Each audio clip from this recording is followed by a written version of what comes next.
बोलेंगे, उजैर भाई के पास आएंगे, हमारे परवेज भाई के पास, कहेंगे परवेज भाई बहुत अच्छी तकरीर हुई, क्या प्यारी तकरीर हुई यार, आज इसी की जरूरत है। यही कहेंगे ना।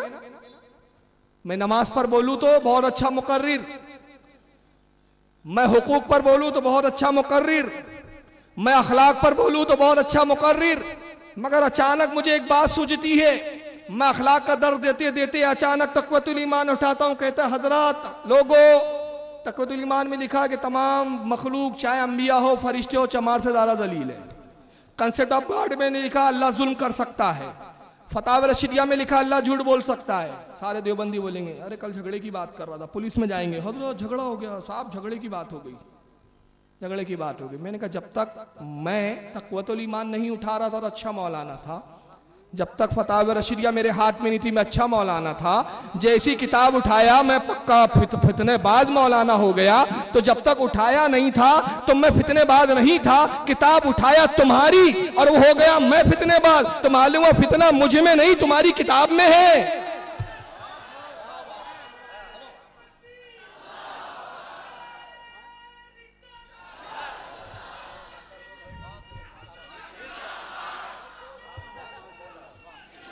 तो जब तक इसको नहीं उठाता हूं मैं एक अच्छा आदमी, ये हाथ में जैसी आती है फितना शुरू हो जाता है। तो मालूम हुआ फितना तो इसी किताब ने बर्पा किया है ना। और सुनो, धोखा देना बंद करो, हम इत्तेहाद के दिलदार है। पुलिस के पास जाके कहते हैं या पुलिस अल मदद, हम इत्तेहाद चाहते हैं, या पुलिस हम मोहब्बत की बात करते हैं। पाखंडियों बंद करो पुलिस को धोखा देना, बेचारी पुलिस समझती नहीं है इस चीज को। अगर तुम इत्तेहाद के दिलदादा होते, झगड़ा किस पर है बताओ?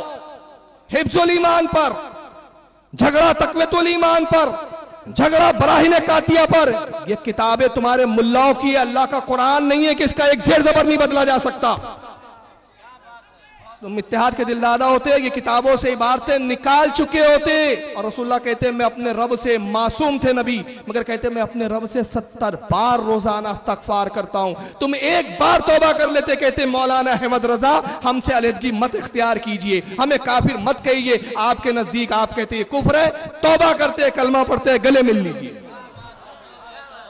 लेकिन तुम्हारे मुल्लाओं ने नहीं किया, और आज भी तुम हमारे साथ ऐसा करने के लिए तैयार नहीं हो। आज सिर्फ एक जुमला कहना है तुम्हें, और हमारे बीच और तुम्हारे बीच इत्तेहाद। इत्तेहाद सिर्फ एक शक्ल में हो सकता है, एक सूरत में। धोखा देना बंद करो, जिस चीज से इख्तलाफ हो उस चीज को हटाओ। जिस चीज से इख्तलाफ हुआ, इख्तलाफ तक़वतुल ईमान से इसको हटाओ, हिफ्जुल ईमान से इसको हटाओ, बराहिनुल कातिया से इसको हटाओ, तहज़ीरुन नास से इसको हटाओ, और हटा के ऐलान करो इन उलमा से हम बेजार, इन किताबों से बेजार। हमें इस्माइल दहलवी नहीं चाहिए, हमें रशीद अहमद गंगोही नहीं चाहिए, हमें अशरफ अली थानवी नहीं चाहिए, हमें मुसलमानों में इत्तेहाद चाहिए, यकजहती चाहिए, जमयत चाहिए। आओ, इत्तेहाद की बात ऐसे होती है। अगर इत्तेहाद हो सकता है सिर्फ एक जगह, इश्क रसूल के प्लेटफॉर्म पर हो सकता है। और अगर गुस्ताख रसूल की बात करके आओगे और गुस्ताखों को रहमतुल्लाह अलैह बोल कर आओगे, कसम खुदा की कभी कयामत तक तुमसे इत्तेहाद नहीं हो सकता। सिर्फ मोहब्बत रसूल का एक प्लेटफॉर्म है जहां इत्तेहाद होगा। लेकिन बहरहाल ये उद्घाटन, ये सब इनका जायज। अब देवबंदी साहब आए और बात इत्तेहाद की करते हैं और इख्तलाफ की बात खुद पैदा करते। कहा कि साहब एक शेर पढ़ते सुनिए, निसार तेरी चहल पहल पर हजारों ईदे रबीउल अव्वल, सिवाय इबलीस के जहां में सभी तो खुशियां मना रहे हैं। मैंने कहा अहले सुन्नत का शेर का वजन उठता नहीं हो तो उठाते क्यों? बड़े वजनी शेर होते हैं हमारे यहाँ। अरे तुम्हारा हाल तो ये हदाय बख्शिश को तो तुम जुम्बिश भी नहीं दे सकते। कसरे मीनारे रसा तो बहुत बुलंद काफी है, तुम इसके पहले जीने पे चढ़ के दिखला दो। फतावे रज़विया तो करामत है, हदाय बख्शिश पढ़ के बतला दो। का ये शेर पढ़ा जाता है, निसार तेरी चहल पहल पर हजारों ईदे रबीउल अव्वल, सिवाय इबलीस के जहां में सभी तो खुशियां मना रहे। का साहबा ने रसूल की आमद पर खुशी नहीं मनाई तो क्या वो इबलीस हो गए? मैंने कहा ये इबलीस दिमाग की उपज हो सकती है ऐसी बात कहना। उस जाहिल को शेर भी नहीं समझा। अब मैं एक लफ्ज पे जोर दूंगा, उलमा तवज्जो दें, आप भी तवज्जो दें। निसार तेरी चहल पहल पर हजारों ईदे रबीउल अव्वल, सिवाय इब्लीस के, जहां में सभी तो खुशियां मना रहे हैं। ये हाल की बात है कि माजी की बात है? इसको हाल और माजी में फर्क नहीं मालूम, वो चला शेर समझने। कार्य जब नबी पैदा हुए थे, शायर ये नहीं कह रहा है कि जब नबी पैदा हुए सब खुशियां मना रहे थे और इब्लीस नहीं मना रहा था, ये नहीं, हालांकि रिवायतों में है, मगर वो हाल की बात कर रहा है कि जब जब नबी का मिलाद आता है तो आए मिलादुन नबी, तुझ पर हजारों ईदे कुर्बान हो जाए, कि इब्लीस की औलादें जो खुश रो रहे हैं सब तो खुशियां मना रहे हैं, ये तो मना रहे हैं। ये ज़माने हाल की, प्रेजेंट की बात है। और वो लारा शेर माजी की तरफ खींच के, अब सुन जाहिल, तुझे शेर समझ में नहीं आया, ये हाल की बात है। अब सुनो, माजी और हाल को मैं जोड़ता हूं। जब रसूल की विलादत हुई तो साहबा में से किसी को नहीं मालूम था कि भाई ये नबी है। सब तो क्या समझ रहे थे, अब्दुल्ला के बेटे हैं, आमना के शहजादे हैं, अब्दुल मुत्तलिब के पोते हैं। किसी को मालूम था नबी है? अरब में नबी का तस्वुर ही नहीं था। 365 माबूदों के पूछने वाले। अब नबी ने ऐलान किया 40 साल की उम्र में मैं नबी हूं, ईमान ला लिए साहबा ने, जमात साहबा कायम हो गई। अब साहबा पूछते, या रसूलल्लाह आपकी विलादत कैसे हुई, आपकी तशरीफ आवरी की शान से हुई? अब नबी बयान कर रहे हैं ना, सुनो, मेरी माँ बयान करती है आमना। नबी के अल्फाज ये, उठाओ मुसन्नफ इब्न अबी शैबा, इस किताब की तो उस मौलवी ने सूरत भी नहीं देखी होंगी, कसम खुदा की, मैं चैलेंज से कह रहा हूं, मुसन्नफ इब्न अबी शैबा की शक्ल भी नहीं देखी होंगी पट्टे ने। खालिसुल, जी हाँ, मैं यकीन से कह रहा हूं, मुसन्नफ इब्न अबी शैबा की तो शक्ल भी नहीं देखी होंगी उस मौलवी ने कि किताब कैसी और कितनी जिल्दों में है। इमाम इब्न अबी शैबा इमाम बुखारी इमाम मुस्लिम के उस्ताद है, इमाम अबू दाऊद के उस्ताद है, उनकी मुसन्नफ इब्न अबी शैबा बुखारी मुस्लिम से पहले लिखी गई। आप इमाम जलालुद्दीन सुयूती की खसाइसुल कुबरा उठाइए, अब्दुर्रहमान इब्न जौजी की अल-वफा उठाइए, हज़रत शाह अब्दुल हक मुहद्दिस दहलवी की मदारिजुन नबुव्वत उठाइए, यहाँ से लेकर वहाँ तक इमाम कस्तलानी की अल-माहिबुल लदुनिया उठाइए, इमाम ज़रकानी की शरह ज़रकानी उठाइए, बेशुमार किताबें।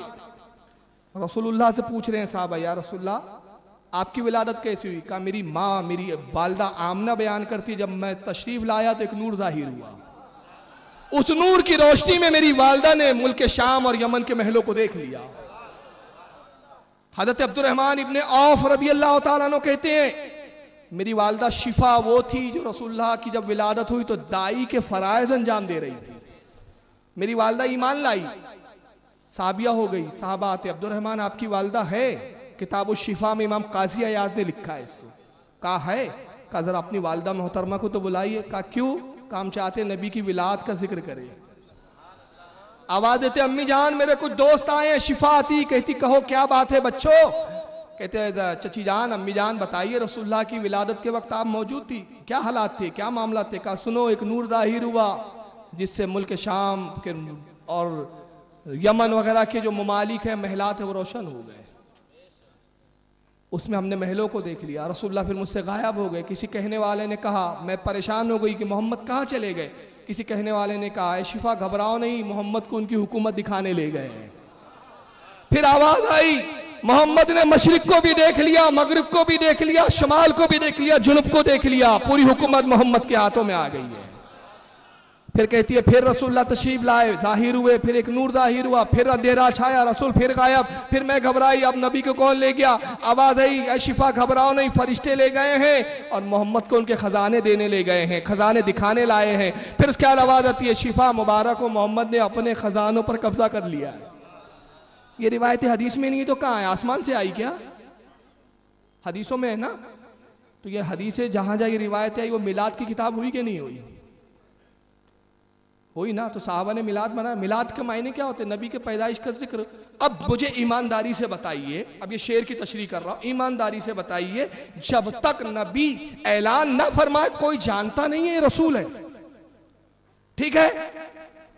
जानता नहीं है रसूल है। अब रसूल ने ऐलान नबुव्वत कर लिया, साहबा ने नबी के बचपने के हालात को बयान करना शुरू किया, रिवायत करना शुरू किया। तारीख में कोई ऐसा सहाबी है जब उस तक ये हदीस पहुंची कि नबी ऐसा पैदा हुए वो गमजदा हो गया हो, अफसुर्दा हो गया हो? अरे यार, क्या नबी के बचपने की बात कर रहे हो यार?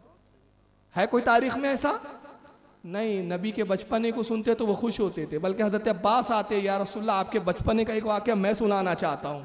चचा है, अब चचा बात सुनाओ।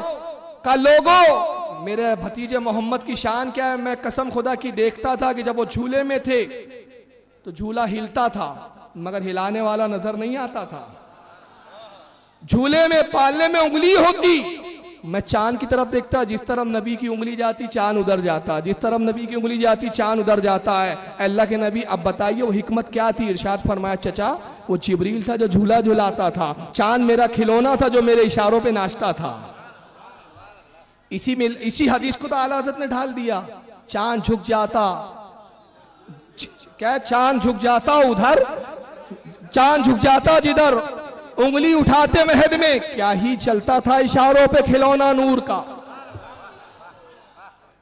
ये हदीसें नहीं है, यही तो मिलाद है, यही मिलाद पाक है, इसी को मिलाद पाक कहते। अब बताओ, जब अब्बास ने, अब सुने, अब्बास ने कहा या रसूलल्लाह मैं आपको झूले में देखता था, साहबा ये हदीस सुनकर खुश हुए थे कि रो रहे थे?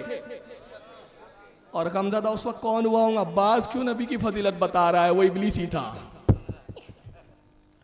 तो जो नबी की अजमत सुनता है वो खुश होता है। तो साहबा ने जब जब नबी की पैदाइश का जिक्र किया और सुना खुश हुए, और जब जब नबी की पैदाइश का जिक्र इब्लीस ने सुना गमज़दा हुआ, परेशान हुआ। आज भी यही होता है, जब जब सुन्नी मिलाद नबी की मजलिसें कायम करते हैं और नबी का मिलाद करते, अफसुर्दा ये इब्लीस की औलादी हो जाती है। तो इसीलिए तो शायर ने कहा निसार तेरी चहल पर, ये देख सुन्नियों की चहल पहल, ये फरिश्ते सुन्नी है, देख चहल पहल पर जिब्रील झंडे लाए थे, देख झंडे नाफिज किए थे, फरिश्तों की बारात उतरी थी, सलाम अर्ज किया था, मलाइका सज गए थे, जन्नत सजा दी गई थी। देख निसार तेरी चहल पहल पर, हजारों ईद रबीउल अव्वल पर जब नबी आए थे उस वक्त साहबा को शऊर ना था, फरिश्तों को शऊर था। फरिश्ते जानते थे आने वाला मोहम्मद नहीं, नबी है, रसूल है। उन्होंने खुशियां मनाई, जश्न किया, झंडे लगाए, रोशनी की गई, जन्नत सजाई गई। हमने कहा सहाबा की जमात, तुमने उस वक्त नबी को न पहचाना था, बाद में पहचाना, जिक्र किया। अब फरिश्तों ने उस वक्त किया था, फरिश्तों की सुन्नत को हम ले लेते, इब्लीस का तरीका तुम ले लो। जिसको जो मिलना था मिल गया, झगड़ा लफड़े की क्या बात है, क्या बात है।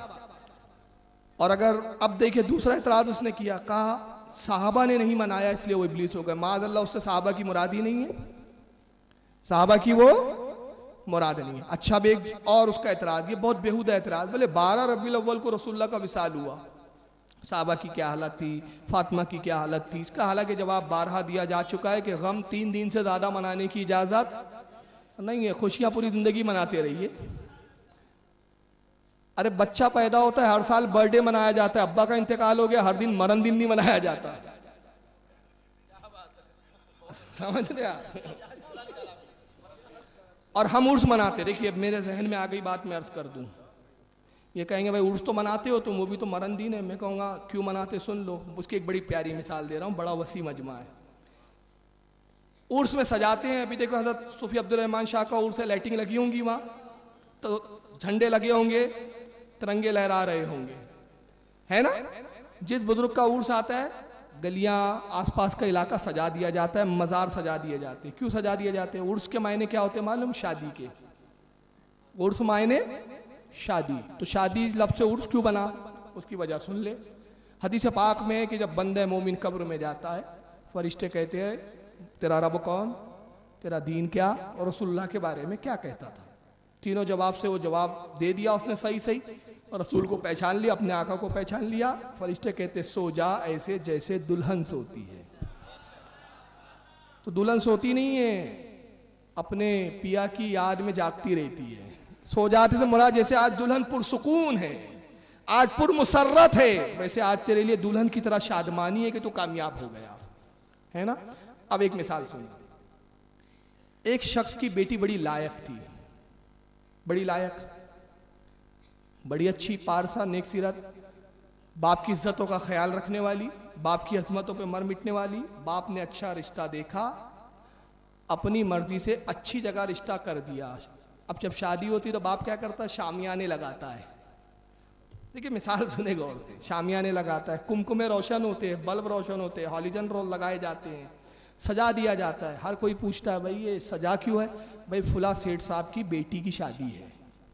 कार्ड बंटते हैं, दावत, खाना भी होता है, कार्ड भी बंटते हैं, लोग आते हैं। ये मुसर्रत के साथ, इज्जत के साथ अपनी बेटी को ऐलानिया रुखसत करता है। क्यों? जहां भेजा वो जगह भी अच्छी, दामाद भी अच्छा, बेटी भी अच्छी, इज्जत के साथ रही, इज्जत के साथ जा रही है। और किसी की बेटी भाग जाए, बाप का नाम खराब कर दे, भागे भी नाबिकार किसी गैर मुस्लिम के साथ, तो ऐसा होता है कि बाप लाइटिंग लगाए, पूछे भाई क्यों लाइटिंग लगी? मुबारक, आज मेरी बेटी भाग गई है इसलिए लाइटिंग लगी हुई है। ऐसा होता है क्या? नहीं। तो जिसकी बेटी इज्जत गवा देती है वो गमजदा होता है, लाइटिंगें नहीं लगाता, शामियाने नहीं लगाता, खाने नहीं खिलाता। हमारे वली दुनिया में इज्जत के साथ रहते हैं, इज्जत के साथ रुखसत हो जाते हैं। तो जो इज्जत का दिन होता है हम सजा देते हैं कि ये अपनी आका की मोहब्बत में जिए, अपनी आका की मोहब्बत में रहे, अपनी आका की मोहब्बत में चले गए। और जो भगौड़े होते हैं,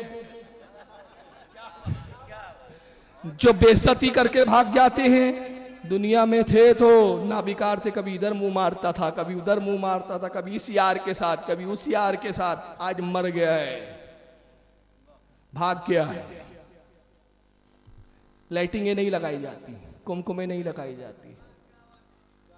तो रसूलुल्लाह का विसाल का दिन भी हमारे लिए मसर्रत का दिन है। अब तुम कहते हो नहीं हमारे नजदीक तो नबी जिंदा है, तुम्हारे नजदीक मुर्दा है, तो एक काम करो ना यार, सुन्नियों ने ले लिया है डिपार्टमेंट, खुशी का गम का तुम ले लो।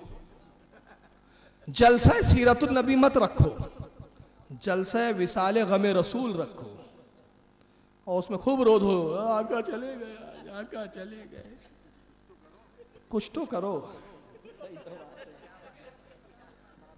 हम खुशी मनाएं, हमें खुशी मनाने दो।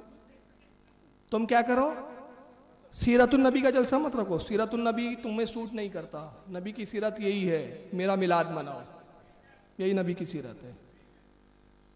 और तुम्हारा सीरतुन नबी रखना शोभा नहीं देता, उसकी जगह रखो जश्ने या जलसा गमे रसूल, और रो धो मातम करो। कोई लोग पूछे 12 रबीउल को रो क्यों रहे हो? आज ही की तारीख थी जब रसूल चले गए थे, आज ही की तारीख है, फातिमा बड़ी बेचैन थी, आज ही की तारीख है, अबू बकर रो रहे थे, उस्मान रो रहे थे, उमर रो रहे थे, हम भी वही कर रहे हैं।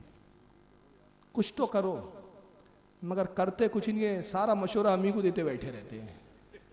हम कहते तुमसे मशवरा लिया कब किसी ने? अब चलिए तस्वीर का दूसरा रुख, वक्त कम है, मिलाद पे तो उसको बड़ा ऑब्जेक्शन है इन लोगों को। आइए नागपुर का ये बता रहा हूँ, मेरे अपने नागपुर का, मेरे अपने लड़कों ने अपने कैमरे से रिकॉर्डिंग की, कासिम नाना तवी का जन्मदिन मनाया इन्होंने। समझ रहे, किस्मत की बात है यार। किसका जन्मदिन? कासिम नाना तवी बानीदार। गेट लगाए उसकी, आप नबी की याद में, नबी के जश्न में, जुलूस की जगहों पे गेट लगा दे, सजा दे, बिदअत। आइए देखिए कौन कौन से नामों के गेट लगे हैं। देवबंदियों बताओ ये सुन्नत है कि बिदअत है?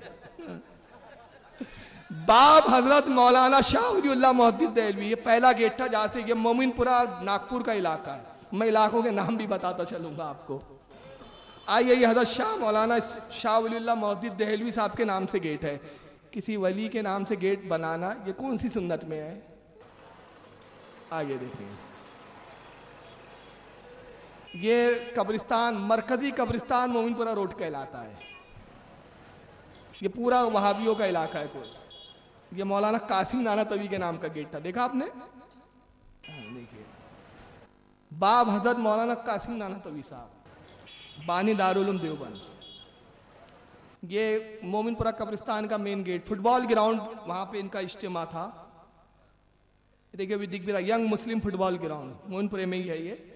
वहां पे बाबे हाफिज कारी मोहम्मद तैयब साहब। आगे बढ़िए, अब ये मैदान में दाखिल हो गए। ये मैदान में सबके नाम के बैनर और गेट बने हुए थे, अंदर इज्तिमा गा के मंडप में जाने के लिए भी गेट बने हुए। अब देखिए किस किस के नाम है इसमें। मुहद्दिस कबीर हजरत मौलाना हबीबुर रहमान आजमी साहब, अच्छा, इमाम बुखारी मोहद्दी से कबीर थी कि ये मोहद्दी से कबीर है? इनको आला हज़रत पे बड़ा एतराज़ है। ये मौलाना मोहम्मद इलियास साहब, बानी जमात दावत तबलीग, तबलीगी जमात के बानी।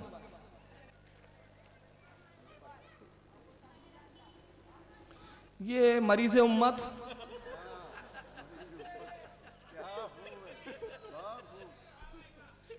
मुजद्दिद मिल्लत, और उसके लिए ये मुजद्दिद मिल्लत है, यानी सुन ले, हमारा मुजद्दिद तुम्हारा मुजद्दिद। मेरी डीवीडी और मेरी तकरीर है वो सुन ले। मुजद्दिद मिल्लत हज़रत मौलाना अशरफ अली साहब थानवी, बाब है, ये सब बाब है, दरवाजे हैं। ये शेखुल हिंद हज़रत मौलाना महमूदुल हसन साहब के नाम का बाब, ये सब बाब है फुलां। ये बाब शेखुल इस्लाम हज़रत मौलाना सैयद हुसैन अहमद मदनी। आखिरी में करीम पारिक भी थे कोने में। तर्जुमानुल कुरान, तर्जुमान कुरान हज़रत मौलाना अब्दुल करीम पारिक साहब। ये पारिक पे वर्ड बड़ा प्यारा याद आया। पारिक नाम सुना है आपने? हमारे एक दोस्त है, प्रेस चेक का काम है उनका, वो असल में उनका नाम लो तो नाराज़ हो जाते, लेकिन इस जिम्मेदारी के साथ के ज़रूरत पड़े तो उनको उनकी गवाही पेश की जा सकती है। उनका चचा एक वहाबी है, करीम पारिक का बड़ा शहदाई। तो एक मरतबा देखिए बड़ा मज़ेदार जोक हो गया, वहाबी बोलते हैं मगर समझते नहीं। तो करीम पारिक का बड़ा शहदाई, तो एक मरतबा करीम पारिक से मिलने गया तो करीम पारिक ने अपना तर्जुमा कुरान उसको दे दिया। तो कुरान के ऊपर लिखा हुआ है बड़े उर्फों में कुरान शरीफ, मुतरजिम मौलाना अब्दुल करीम पारिक। वो लाया और लाके वो अपने भतीजे से कहते हैं, देख हमारे मौलाना लोग कुछ देते हैं क्या, देख हमारे मौलाना ने कुरान दिया। तो उन्होंने लिया, खालिद भाई नाम है, नाम बता देता हूँ। खालिद भाई हमारे देखते हैं, बोलते अच्छा यार वो तो ठीक है चचा, एक बात बताओ, ये पारिक नाम काफिर का नहीं लगता क्या? यार ये मौलाना ने अब तक नाम नहीं बदला अपना यार, पारिक ये तो काफिरों में नाम होता है, कुरान के ऊपर यार, अल्लाह के कलाम के ऊपर। अब वो घबरा गया, फ़ोन करता है, चल चल अभी जवाब देंगे। बोले हमारे मौलाना जवाब दिलवा देते, रिंग की, स्पीकर फ़ोन ऑन है। हाँ मौसम, वो हमारे भतीजे हैं, वो एतराज़ कर रहे हैं कि पारिक नाम जो है वो काफिरों की तरह नाम है और कुरान के ऊपर। तो पारिक जवाब क्या देता है ज़रा सुनिए। कहा उनसे कहिए भाई अगर उनको मेरे नाम काफिरों जैसा लग रहा है और ऊपर पे इतराज़ है तो अंदर तो अबू जहल उतबा शैबा का भी नाम है।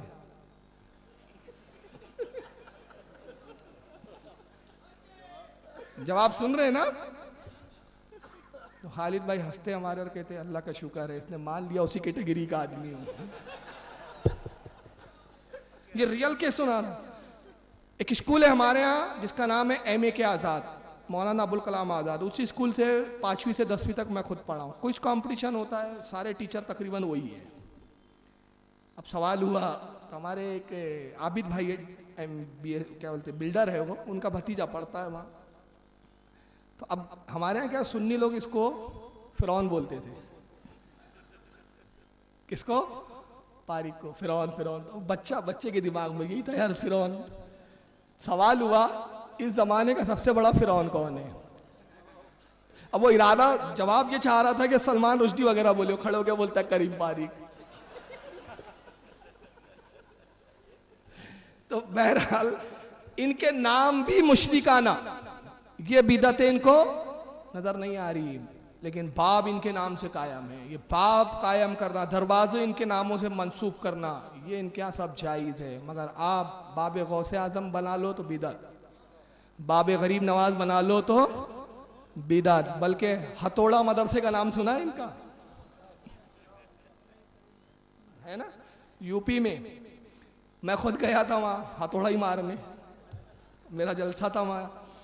इत्तेफाक की बात, दूसरे दिन हम लोग बैठे थे तो अखबार की एक रिपोर्ट, अखबार आया तो अखबार में देख रहा हूँ तो उसमें तस्वीर छपी हुई थी। अखबार की तस्वीर भी है मेरे पास, फाइल कहाँ रखी है, सुटकेस में रह गई। बहरहाल अभी तो वीडियो दिखा रहा हूँ ना।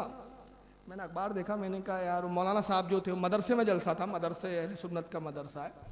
तो मैं वहाँ के मुफ्ती साहब से कहा हुजूर ये अखबार में छपी है, इसकी वीडियो मिलेंगी क्या? तो बोले देखते हैं ज़रा, अपने पहचान का कोई हो तो पता करते हैं। बहरहाल वो बहुत तेज़ी के साथ उन्होंने ढूंढा, मालूम हुआ रिपोर्टर पहचान का निकला, उससे फिर वो क्लिप हमने हासिल की। हथौड़ा में क्या होता है, हर साल दिवाली का जश्न मनाया जाता है। ये देवबंद के बाद सबसे मोतबर मदरसा है इनका, सबसे बड़ा मदरसा, पूरा एक गांव का गांव है मदरसे का, इतना बड़ा मदरसा है हथौड़ा। दिवाली का जश्न मनाया जाता है। वहाँ के आसपास के सब गैर मुस्लिम आते हैं और क्या करते हैं दिवाली के नाम पे, जरा देख लीजिए आप ही खुद। ये मदरसा है थोड़ा,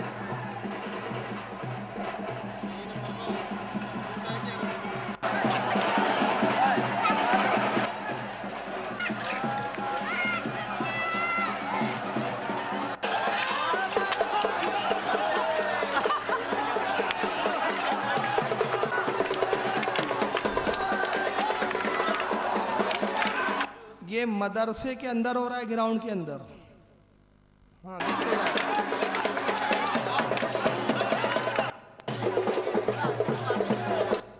ये दोनों नमूने वहाँ के मुफ्ती बाप बेटे के इनाम दे के शील्ड लेके खड़े हुए हैं। जो अच्छा नाचेगा, थिरकेगा, लाठियां खेलेगा, उसको हम शील्ड देंगे, अवार्ड देंगे। देखिए ये सब जायज है इनके यहाँ।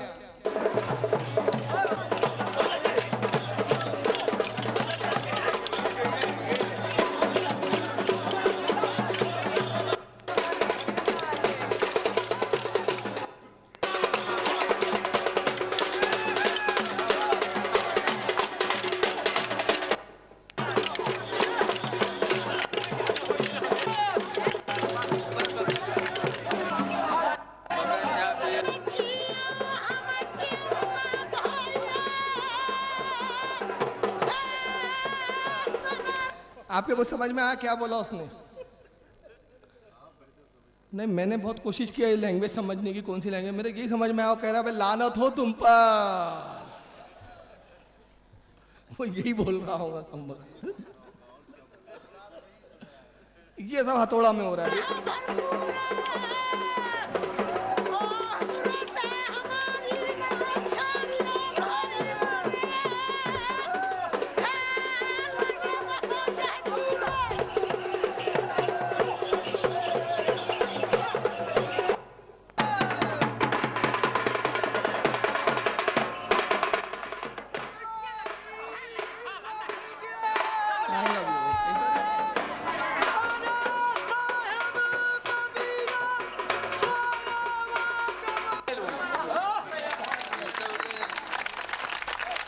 ये कारी मुफ्ती सिद्दीक है, इसके बाप को वली समझते हैं, वहाँ कबर वबर बना के रखे इसकी, और 5-5 हजार रुपए इनाम में दिया उसने। कितने हजार? वहाँ फजूल खर्ची नजर नहीं आती। देवबंद खामोश, थाना भवन खामोश, सहारनपुर चुप बैठा हुआ है, हथौड़ा खुद हथौड़े मार रहा है। बरेलियों पे बाद में बोलो, पहले अपने घर की खबर लो।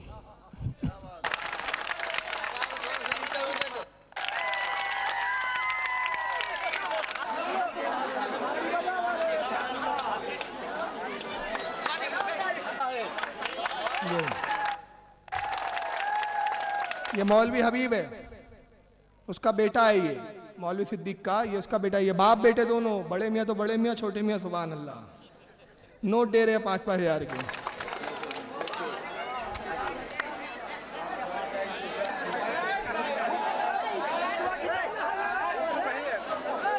और 151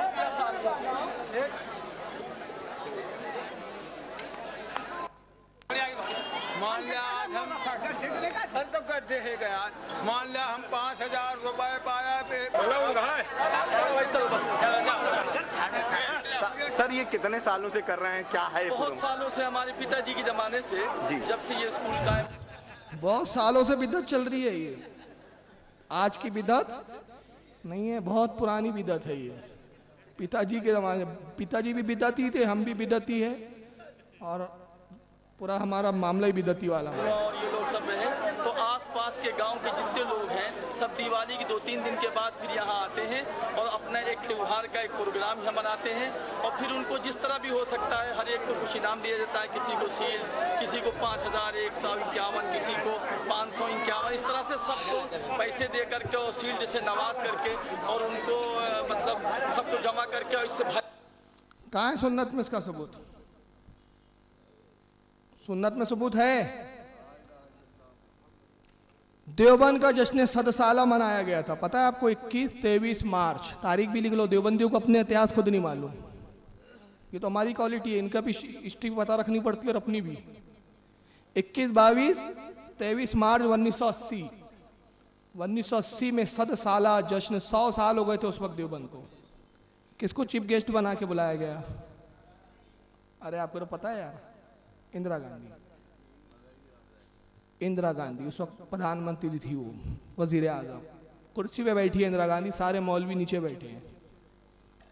जलसा खत्म हुआ तो क्या हुआ पता है आपको? सलाम पढ़ना तो बिदअत है इनके यहाँ, जना गना मना अधिनायक, सारे मुल्लाओं ने खड़े होके पढ़ा। अब इस पे तो एतराज होना ही था भाई, हमारे उल्मा ने तो एतराज किया भाई, दस्तारबंदी का जलसा, जश्न 100 साला, उसमें गैर मुस्लिम औरत को बुलाना, बेपर्दा औरत को स्टेज पे बिठाना। अरे बेपर्दा औरत तो बहुत दूर की बात है, हमारा ये मसनद, हमारे उलमा की मसनद इतनी मुकद्दस है कि हम एक लीडर को भी बिठाना गवारा नहीं करते। कोई लीडर भी आता है तो भाई ठीक है, आप लीडर है, काबिल एहतराम है हमारे कि आप एक सोशल वर्कर है, अच्छा सा सोफा वोफा लगा दिया जाता है अमूमन, मतलब बहुत से उलमा पसंद नहीं करते हमारे, आपने तो औरत को ही बिठा दिया भाई। अब इतराज़ हुआ तो जवाब ऐसे बचकाने दिए गए कि जिसको सुनकर भी हंसी आती है।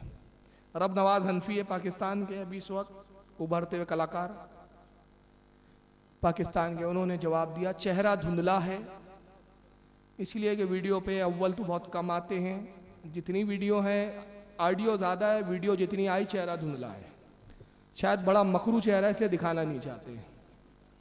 सुन ले उनकी तरफ से मशहूर सवाल है। बात यह है कि इंदिरा गांधी उस वक्त की वजीर तरफ से मशहूर सवाल है। बात यह है कि इंदिरा गांधी उस वक्त की वजीर आजम थी, उसको बुलाया नहीं गया था, बल्कि उसकी इंटेलिजेंस ने जब इत्तला दी कि इतने सारे मौलवियों का ठाटे मारता हुआ समंदर है, तो वो घबराई कि कहीं ऐसा ना हो कि मेरी हुकूमत का तख्ता न उलट जाए। वो बगैर बुलाए खुद जलसागाह में आई है। अब जाहिर बात है अगर कोई किसी मुल्क की सरबराह वहां आई है तो उसको धक्के दे के निकाला तो नहीं जा सकता। कोई बरेलवी ये साबित कर दे कि इंदिरा गांधी को दावतनामा दिया हो या इंदिरा गांधी को बुलाया हो, बिन बुलाए अचानक घर पे आई है तो उसको धक्के तो नहीं दिया जा सकता। देखिए कितना लिपापोती किया, लेकिन जम नहीं पा रही है ना, हजम नहीं हो रही है गोटी। बोलता है कि इंदिरा गांधी को बुलाया नहीं गया था, उसकी इंटेलिजेंस ने, उसके जासूसों ने खबर दी बहुत बड़ा इज्तिमा हो रहा है वहाँ, तेरी हुकूमत का तख्ता पलट जाएगा। वो हिंदुस्तान की वजीर आजम और वो सिर्फ यूपी के देवबंद में तख्ता पलटने के लिए बैठे हैं ये लोग, और वो बैठे बैठे पता नहीं दुआ करके पलट रहे थे कि काहे से पलट रहे थे। तो उसने क्या किया देखिए, प्रधानमंत्री है, वजीर आजम है, एक मुल्क की वजीर आजम, और वो भी मंजी भी अपने वक्त की, पुलिस को नहीं भेजा उसने, मिलिट्री को नहीं भेजा, खुद ही आ गई हाथ जोड़ने, बाबा क्या कर रहे हो यार, तख्ता क्यों पलट रहे हो, मेरा रहम करो मुझ पे। ये इतने तुर्रम खान लोग। अच्छा चलिए अब एक चीज दिखाते हैं आपको। रोजनामा अल जमियत दिल्ली, इसका नाम है शेखुल इस्लाम नंबर। शेखुल इस्लाम कौन है इनके? हुसैन अहमद टांडवी। हुसैन अहमद टांडवी कौन? रिश्ता बता देता हूं, देवबंदियों को पता नहीं होगा तो सुन ले। असद मदनी के अब्बा और अरशद मदनी जो अभी जिंदा है उसके दादा, इनके शेखुल इस्लाम है। उनके मरने के बाद ये नंबर निकला। आइए उनकी जिंदगी के हालात पर कुछ चीजें इसमें मज़ामीन है। 124 पर 144 उस पर एक मदरसे का जिक्र किया जा रहा है। कहते हैं मगर ये दास्तान आज छेड़ी जा सकती है ना, वो रूह परवर दास्तान जिसका ताल्लुक कलकत्ता से है। 1921 में तर्क मवालात की तहरीक ने कलकत्ता की सरकारी अरबी दीनी दरसगाह मदरसा आलिया की ईंट सेट बजा दी। एक नया अजीमशान दीनी मदरसा मौलाना अबुल कलाम आजाद के हाथों कायम हुआ। यानी कहते हैं 1921 में तर्क मवालात यानी स्वदेशी माल का बाइकाट, ये जो एक तहरीक चली थी ना, ये तहरीक ने जोर पकड़ा और उस वक्त एक बहुत बड़ी अरबी यूनिवर्सिटी मदरसा आलिया थी, उस पर हुकूमत ने पाबंदी लगा दी। इस तहरीक माफ कीजिएगा, लोगों ने उसका बाइकाट किया क्योंकि वो अंग्रेजों ने कायम किया था और फतवे दिए गए कि उस मदरसे में पढ़ना जायज नहीं। तो अबुल कलाम आजाद ने एक खुद मदरसा कायम किया अपने तौर पर। एक अजीम शान दीनी मदरसा मौलाना अबुल कलाम आजाद के हाथों कायम हो गया। गांधी जी ने आकर मदरसे का इफ्तिताह किया। किसने किया? गांधी जी ने। मौलाना हुसैन अहमद मरहूम सदर मुदर्रिस बने और इस आजीज को उनके कदमों में रहने की सादत नसीब हुई। उसके हेड, उसके मुदर्रिस आला हुसैन अहमद टांडवी बने, मदरसा अबुल कलाम आजाद ने कायम किया, और मदरसे का उद्घाटन करने, रिबन काटने कौन आए? गांधी जी। उनको भी तख्ता तख्ता पलटने का डर था क्या कि वो पहुंचे, चलो देवबंद का मदरसा मैं बना दूं? चलिए जरा इनको पहचानते हैं क्या, जरा देख लें कितने लोग जानते हैं इनको? पाकिस्तान के इतना तो चलो अंदाज लगा लिया आपने, राइट हैंड पर है, यानी देखेंगे तो लेफ्ट हैंड पे पढ़ेंगे। फजलुर रहमान, चलिए माशाल्लाह जानते हैं हमारे उलमा तो। मौलवी फजलुर रहमान साहब है, ये जमियत उलमा इस्लाम पाकिस्तान के सरबराह आला देवबंदी है।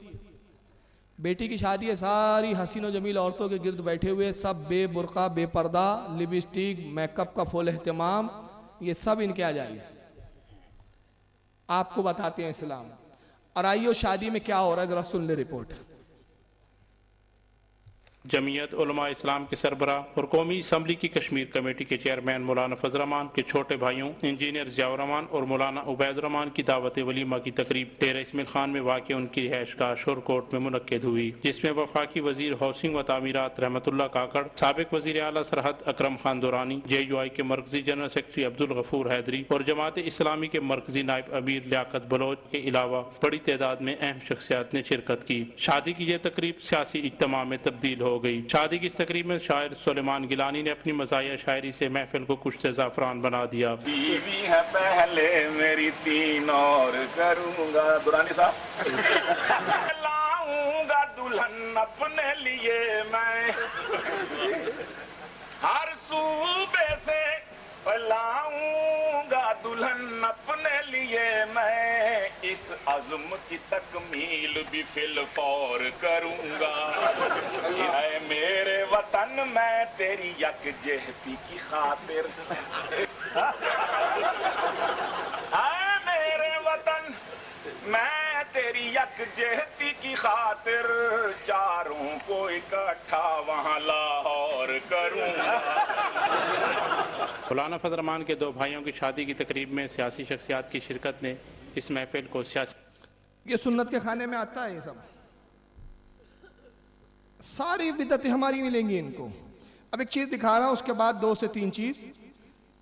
आपको पता है देवबंदी और तबलीगी जमात वालों की सबसे बड़ी बिदत क्या है? एक जुमले में अगर कोई बोले तो, कोई मुझसे पूछे कि देवबंदियों की सबसे बड़ी बिदत क्या है, तो मैं कहूँ एक जुमले में तबलीगी जमात बनाना ये सबसे बड़ी बिदत है। अब आइए इसकी बुनियाद कैसे रखी गई वो खुद सुनिए, उसके लिए भी एक बिदत पैदा की गई। यह है मलफूजात हज़रत मौलाना मोहम्मद इलियास, लिखने वाले मौलवी मोहम्मद मंसूर नुमानी, सफ़ा 51 मलफूज नंबर 50। मौलाना इलियास साहब की मलफूजात है। मलफूजात लिखी जा रही है, कहा जाता है कि एक बार फरमाया मौलवी इलियास साहब ने, जो बानी तबलीगी जमात है, तबलीगी जमात के कौन है? बानी मौलाना खलील अहमद अम्बेठवी के शागिर्द है, रशीद अहमद गंगोही के मुरीद है। वो कहते हैं कि ख्वाब नबूवत का 46वां हिस्सा है। बाद लोगों को ख्वाब में ऐसी तरक्की होती है कि रियाजत व मुजाहिदे से नहीं होती, क्योंकि उनको ख्वाब में उलूम सहिया इल्का होते हैं जो नबूवत का हिस्सा है। फिर तरक्की क्यों ना होंगी? इल्म से मारिफत बढ़ती है और मारिफत से कुर्ब बढ़ता है, इसलिए इरशाद है। फिर फरमाया आजकल ख्वाब में मुझ पर उलूम सहिया का इल्का होता है, इसीलिए कोशिश करो कि मुझे नींद ज्यादा आए। खुश्की की वजह से नींद कम होने लगी थी, तो मैंने हकीम साहब और डॉक्टर के मशवरे से सर में तेल की मालिश कराई, जिससे नींद में तरक्की हो गई। आपने फरमाया कि इस तबलीग का तरीका भी मुझ पर ख्वाब में मुनकशफ हुआ। अब आइए बारह समझे। कहते ख्वाब नबूवत का 46वां हिस्सा है। अल्लाह के रसूल की हदीस है कि मेरे बाद नबूवत नहीं है मगर अच्छे ख्वाब। उस हदीस को बेस बना के कह रहे ख्वाब नबूवत का हिस्सा है। ख्वाब में बाज लोगों को वो मकाम मिल जाते हैं, वो तरक्की होती है कि इबादत और रियाजत मुजाहिदे से भी नहीं होती। यानी बाज लोगों को अल्लाह जब मकाम देना चाहता है तो ख्वाब में ही दे देता है। उनको इबादत करने की ज़रूरत नहीं, मेहनत करने की ज़रूरत नहीं, रियाजत करने की ज़रूरत नहीं। तो कहते हैं कि जब वो मकाम मिलता है तो उसमें इल्म बढ़ता है, इल्म से फिर अल्लाह की मारिफत कुर्ब बढ़ता है। आजकल वही इल्म मुझ पर ख्वाब में उतरने लगा है जो नबूवत का हिस्सा है। मतलब इनडायरेक्टली दावा है नबूवत भी है। जो नबियों पर इल्म उतरता था वही इल्म ख्वाब में मुझ पर उतर रहा है आजकल। इसलिए कोशिश करो कि मुझे नींद ज्यादा आए, ज्यादा सोऊंगा ज्यादा वही आएगी, ज्यादा इल्म उतरता रहेगा। अब हुआ क्या कि सर में बड़े डेंड्राफ हो गए थे, खुश्की की वजह से नींद कम होने लगी थी। खुश्की कहते हैं डेंड्राफ को, बाल में खुजली होने लगी थी। कहते डॉक्टर के मशवरे से सर में तेल की मालिश कराया तो उससे नींद में तरक्की हो गई। अब उसके बाद ये है मेरे जुमला मेन, मेरा जो आज का मौजू है। फिर कहते हैं कि इस तबलीग का तरीका, यानी तबलीगी जमात बनाओ, तबलीगी जमात बनाकर काम करो, ये भी मुझे ख्वाब में मुनकशफ हुआ, यानी अल्लाह की तरफ से मुझे ख्वाब में हुक्म दिया गया कि मैं तबलीगी जमात बनाऊं। आज तक किसी भी बुजुर्ग को इस तरह के ख्वाब नहीं आए कि ख्वाब में उनको कहा गया हो कि जमात बनाओ। अच्छा चलो, ख्वाब की बेस पर आपने जमात बना ली, तबलीगी जमात ख्वाब की बेस पर बना ली। आपको ख्वाब में हुक्म हुआ कि भाई जमात बना लो, तो आपने जमात बना ली, तबलीगी जमात। बिल फर्ज अगर ख्वाब में दिख जाए और हुक्म हो कि तबलीगी जमात बंद कर दो, तो क्या बंद कर देंगे? क्या ख्याल है आपका? वहां बोलेंगे नहीं, वो ख्वाब सच्चा नहीं था। अब बहरहाल ख्वाब के बेस पर तबलीगी जमात बनी, तो तबलीगी जमात बनाना खुद बिदअत था, जिस बुनियाद पर जमात बनाई वो भी बिदअत था, जो तरीका बताया गया वो भी बिदअत था। अब ये मैं खुद नहीं कहता, डॉक्टर इसरार अहमद खुद इस जमात से 2 साल रहे, अब बाद में इसरार अहमद खुद बोलता है कि बिदअत है। सुन ले डॉक्टर इसरार को। मैं तो जमात इस्लामी से अलहदा हुआ था 1957 में, तो 2 साल मैंने तबलीगी जमात के कई साथ होकर काम किया था। मैं आपसे एक बात कह रहा हूं जरा, मैं क्योंकि आज मैंने अर्ज किया है कि मेरा अंदाज जरा तल्ख है। कभी आपने सोचा कि तबलीगी जमात जो अमेरिका जाती काहे लिए जाती है? वहां कोई इनसे पूछे तुम अपने घर की खबर लो, तुम जलील हो, खार हो, हमारे गुलाम हो, तुम्हारा हाल तो ये, हमें क्या सिखाने आए हो? अपना घर तो दुरुस्त करो। तुम्हारे यहां बिलियंस के गबन होते हैं, मुल्क का जो है सारा खून चूस कर ये तुम्हारे जो है सियासतदान और ब्यूरोक्रेट्स जो हैं हमारे बैंकों में लाकर उन्होंने जमा कर दिया है, और तुम यहां आए हो। What do you have to teach us? हमें कुछ पढ़ाओगे? जरा हमें नमूना दिखाओ कहीं, किसी आलम इस्लाम में, किसी मुल्क में इस्लाम है, कुछ दिखाओ जरा। सोचने की बात है कि नहीं? और एक बात नोट कर लीजिए, कहते ये है कि ये हुजूर के तरीके पर है। नोट कर लीजिए, हुजूर ने कभी कोई तबलीगी वफद जमात नहीं भेजी, कभी। 12 बरस तक मक्के में थे तो मक्के ही में काम हो रहा, मक्के में काम हो रहा, मक्का है उसके गिरदो नवा है, बस। कहीं बाहर कोई जमात भेजी? आखिर सीरत हमने भी पढ़ी है, मैंने भी पढ़ी है। हिजरत के बाद मदीने में आ गए तो अब अरब के अंदर अंदर काम हो रहा, अरब के अंदर अंदर काम हो रहा है। वही के आगाज के 18 बरस बाद पहले खुतूत लिखे आपने दावती बादशाहों के नाम। कोई जमात नहीं भेजी, कोई तबलीग के लिए लोगों को नहीं भेजा, खुतूत भेजिए। एक एक आदमी सफीर की हैसियत से खत लेकर के, अल्लाह अल्लाह खैर, मुझे हुजूर की पूरी जिंदगी में दिखा दीजिए कि हुजूर ने कोई तबलीगी जमात के बाहर निकाली, एक भी नहीं। हां, जब अरब में इंकलाब आ गया, अल्लाह का दीन कायम हो गया, अब फौजें निकली हैं, वो तबलीगी नहीं थे, मुजाहिद थे। उन्होंने इराक को फतह किया, उन्होंने ईरान को फतह किया, उन्होंने शाम को फतह किया, उन्होंने शुमाली अफ्रीका को फतह किया। तो वो तो फौजें थी, वो तबलीगी जमातें तो नहीं थी। क्या है तबलीगी जमात वालों के पास इसका जवाब? मैंने तो नहीं कहा ना तुम्हारे घर का भेदिए लंका ढा रहा है, जवाब नहीं है इनके पास। वरना दे इसरार अहमद का नतीजा क्या हुआ? जिसकी बुनियादी गलत हो तो जमात कैसे सही हो सकती है? नतीजा क्या है मालूम है? अभी इस वक्त फिल वक्त तबलीगी जमात के जो ठेकेदार है वो है तारिक जमील साहब। उनकी एक दुआ सुनना चाहेंगे आप? 2 नंबर की दुआ। पिछले साल एक दुआ सुन चुके हैं आप इनकी, पिछले साल वाली, इस साल एक नहीं सुन लो। तो आजा हमारे घर को आग लगी है, हम तो हाय करने पर भी पकड़े जाते हैं, मौला तू आना, हमारे घर नहीं जल रहे, हमारी नस्ल जल रही है, हमारी दुकानें नहीं जल रही, हमारा ईमान जल गया। क्या कहना है इस पर आप लोगों का? हमारी दुकानें नहीं जल रही है, ईमान जल गया है। हम क्या समझा रहे तुमको इतने दिन से? 150 साल से अहमद रजा क्या बोल रहे हैं? यही तो बोल रहे हैं, आज ले उनकी पनाह, आज मदद मांग उनसे, फिर ना मानेंगे कयामत में अगर मान गया। तेरे को क्या समझा रहे इतने दिन से?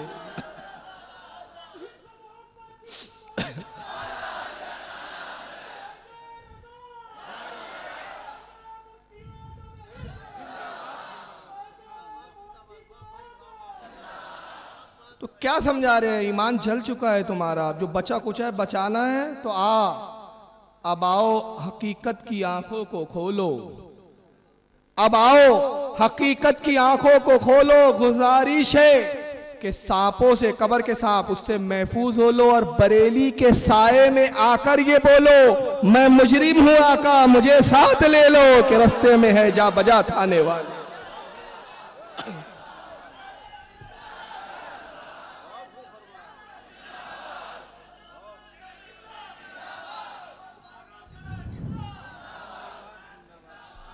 आओ अब हकीकत की आंखों को खोलो। गुजारिश है कि सांपों से महफूज हो लो। कब्र में सांप डसेंगे, हदीस है, उसकी तरफ इशारा है। अब आओ हकीकत की आंखों को खोलो। गुजारिश है कि सांपों से महफूज हो लो, बरेली के साये में ये आकर बोलो, मैं मुजरिम हूं आका, मुझे साथ ले लो, कि रास्ते में है